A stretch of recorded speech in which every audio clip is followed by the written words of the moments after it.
In this video, we will learn how to resolve conflicts and maintain relationships using the different conflict management styles. Conflicts can be of different kinds, and if not handled appropriately, they can adversely affect relationships and impact personal or business outcomes. Certain practices can help resolve conflicts in a healthy manner. These include the capacities to empathize with others, understand their viewpoint, forgive and forget disagreements, and move on without feeling angry or resentful, stay calm, non-defensive and respectful while seeking a compromise. Here is a model that describes 4 different styles or strategies to resolve conflicts. The SCAN model. Depending on the type of conflict and the desired outcome, you can choose to apply any one of these strategies. S stands for smooth over the problem. Smoothing over the problem helps when there is harmony on the surface, but underneath there is still conflict. It can work where preserving a relationship is more important than dealing with the conflict immediately. However, this is not useful if others feel the need to deal with the situation right away. This approach may require a lot of patience and the ability to ignore irrelevant matters. The persons involved need to understand that the higher purpose is more important than winning. Let's look at an example. Jack and John are arguing about a parking space. "You always park your bike in my spot.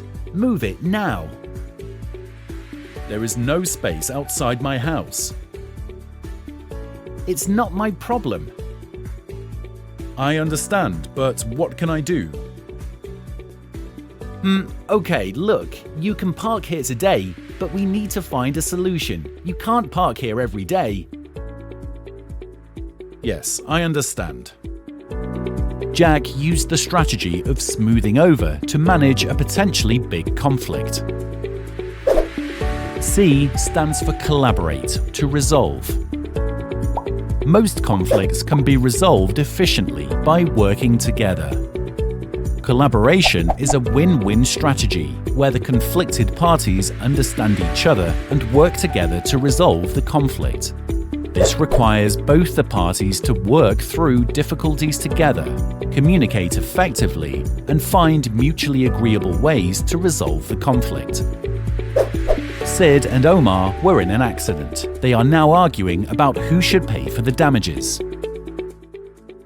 "You were speeding. It is your fault." "No, I was not. I had to stop suddenly. It's your fault that you didn't stop in time." "I will make sure you pay for the damages." "It's your fault, so you will pay for the damages." "Look, this was not done on purpose. We need to find a way out of this instead of arguing." "Yes, let's first get the estimates of the repair costs from our service centers." "Good idea. We can then share the total cost." "Okay, sounds fair." Here, Sid and Omar use the collaborative strategy to achieve a win-win outcome.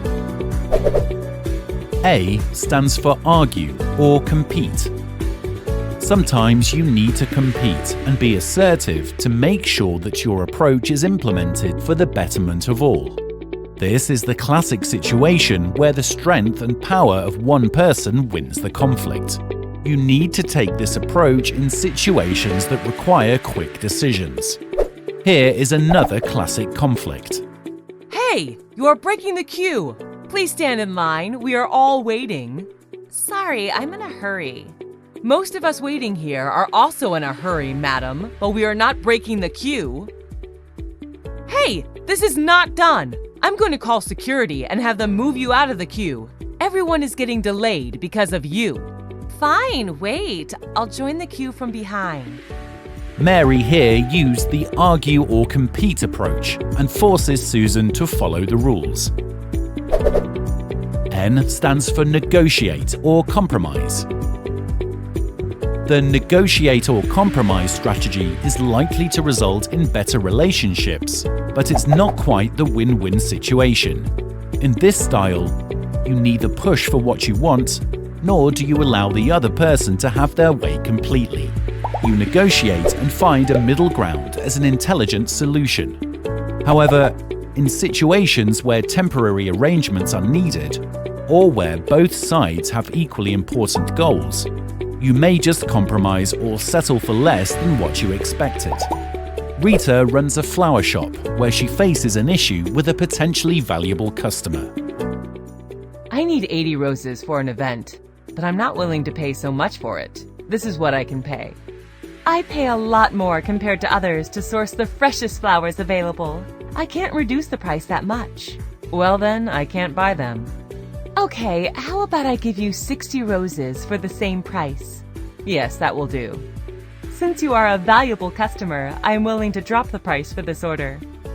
Thank you, I appreciate it.